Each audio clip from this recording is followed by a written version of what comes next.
بسم اللہ الرحمن الرحیم۔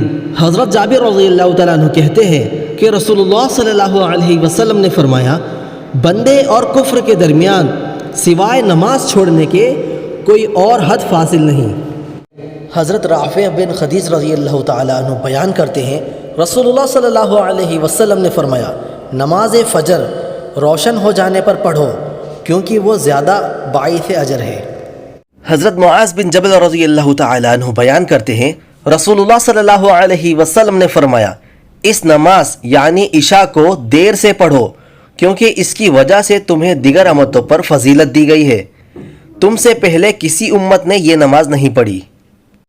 حضرت جابر رضی اللہ تعالیٰ عنہ بیان کرتے ہیں، معاذ رضی اللہ تعالیٰ عنہ نبی صلی اللہ علیہ وسلم کے ساتھ نماز عشاء ادا کرتے، پھر اپنی قوم کے پاس جاتے اور انہیں نماز عشاء پڑھاتے، اور یہ بعد والی نماز ان کے لیے نفل ہوتی تھی۔